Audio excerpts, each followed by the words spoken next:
Weighing in at more than 400,000 pounds and with a length in excess of 80 feet and a massive 5,000 horsepower prime mover, the SD80MAC is one of the heaviest, longest, and most powerful single diesel locomotives in the world.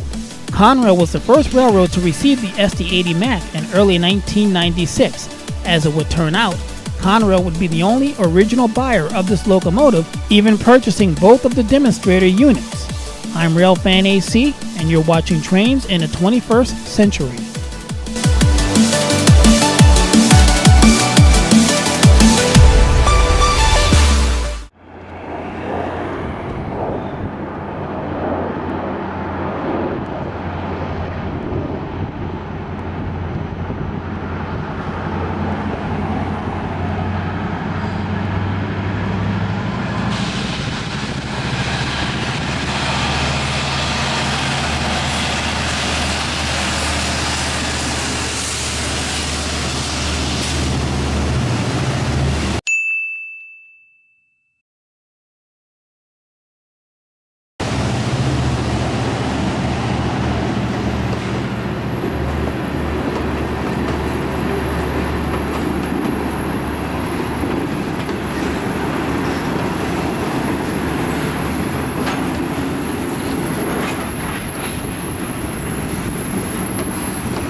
In January 1996, Conrail added a new breed of diesel locomotive to their roster, the AC traction 5,000 horsepower EMD SD80MAC.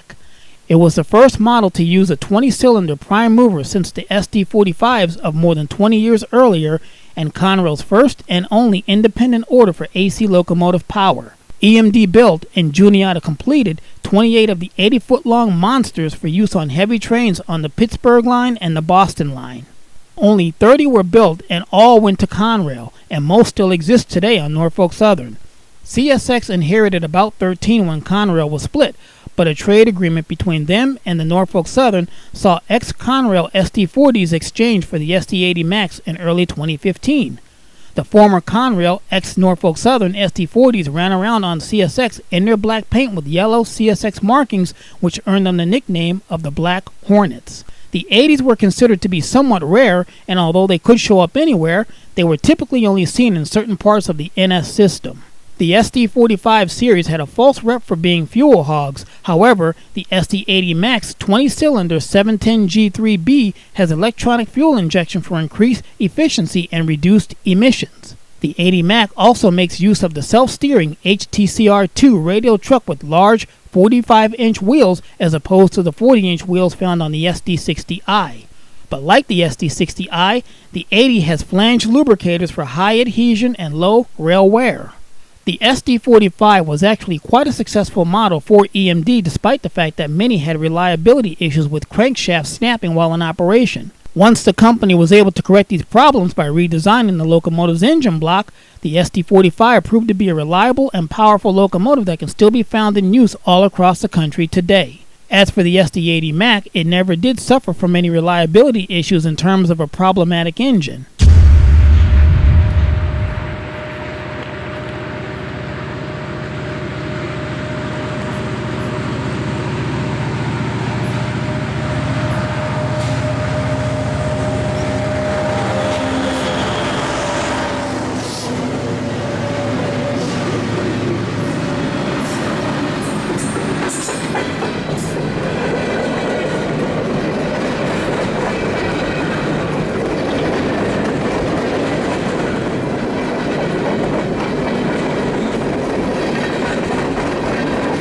The SD80MACs were the most advanced locomotives to hit the road when they were built.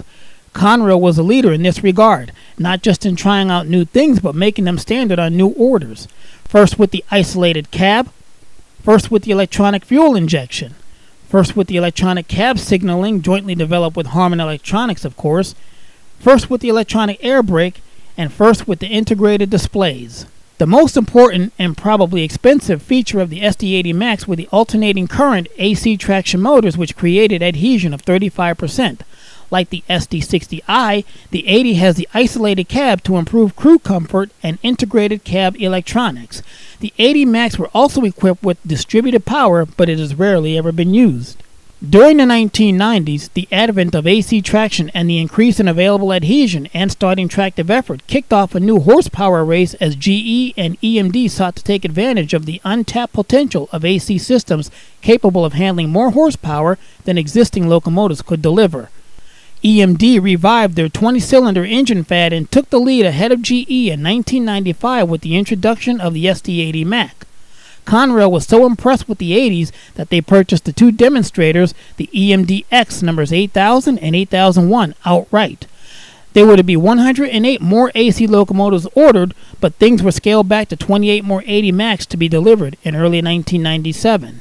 The split by CSX and NS put an end to any additional orders for the 80s, and instead 15 SD70MACs were ordered for CSX and 24 standard cab DC traction SD70s were ordered for NS. All 39 locomotives were built at Juniata. And now that they've served their new owners much longer than they served Conrail, the SD80MACs remain one of the most followed group of locomotives among rail fans in the East. The SD70MAC was one of the most commercially successful mass-produced models of a single-engined AC traction diesel locomotive produced for the North American locomotive market, and after its initial success in 1993, EMD opted to avoid losing completely to GE's dominant AC 4400 CW by introducing the SD80MAC and the SD90MAC. This was the start of a second horsepower race, and EMD beat GE to the punch with higher horsepower locomotives. The 80MAC was a similar sister to the SD70 line except for its increased horsepower.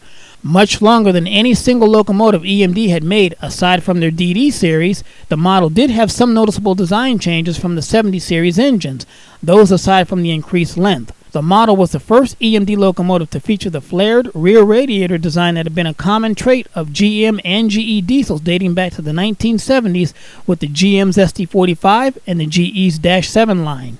It was touted that two 5,000 horsepower 80MACs could outnumber a trio of GE AC 4400s because of the advantage of having a higher horsepower rating. Furthermore, EMD touted that three SD70MACs were capable of replacing 5 DC traction SD40-2s. This further boosted sales of the model that was already popular with the Burlington Northern, who was receiving the last of their 350-plus SD70MACs from a 1993 order. Although successful, the 80MAC didn't get many orders because it was more expensive to build and maintain because of its advanced and confusing control systems. Add to that, it had less horsepower than its SD90 counterpart. Chicago and Northwestern and the Canadian Pacific both had intended to order the 80s. The C&W was planning on 15 units to complement their existing AC 4400 CW fleet and further replacing the existing SD60s on coal trains in the Powder River Basin of Wyoming. But because of the UP takeover in 1995 and the demonstrations of the SD90MACs on the Canadian Pacific being more successful, the order was canceled and Conrail remained the only 80MAC customer. From 2011 to 2012, Vale Mining of Brazil acquired 7 mechanically similar Tier 1 compliant 20-cylinder 710 G3C ES-equipped SD80 ACE units, and all are built for use on broad gauge 5-foot 3-inch trackage. Said units are currently available for export only, for they violate current EPA emission restrictions regarding new locomotives built beginning in 2014. Today, 29 of the 30 80MACs are still around, with one having been scrapped after a derailment.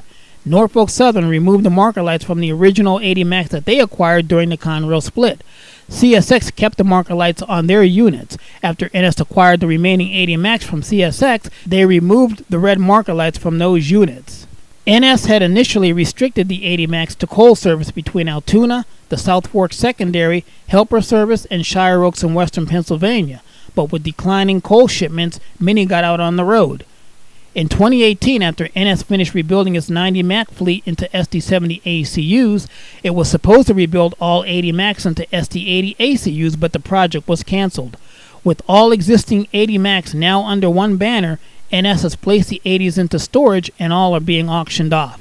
The SD80 MACs are in a class by themselves, and hopefully they can find a buyer and maybe even get a new lease on life, maybe even a rebuild as was the plan. The 90s had a crazy recovery thanks to the ACU rebuilding program that we talked about in video T29, and GE is working with Larry's Truck and Electric, I call it Latex, to rebuild C40-8s for regionals as we discussed in video T155. So the question that now becomes is, how oddball are the 80s, and would a short line or a regional, or maybe a smaller class 1, here's looking at you KCS, have the need and the shop forces to maintain a pool of AC-powered heavy-duty freight haulers? Only time will tell.